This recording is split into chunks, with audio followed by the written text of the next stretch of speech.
Precision is not an accident. It is built cut by cut, correction by correction. Welcome to Austrian Machinist.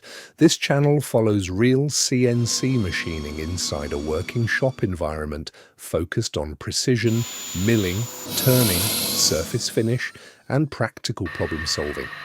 From smaller mills to large machines like the VF5, TR, VF7 and VF11, productivity work on the Haas, DS30Y and TL3 lathes, and everyday challenges of machining steels like 1.1730 and 1.2312.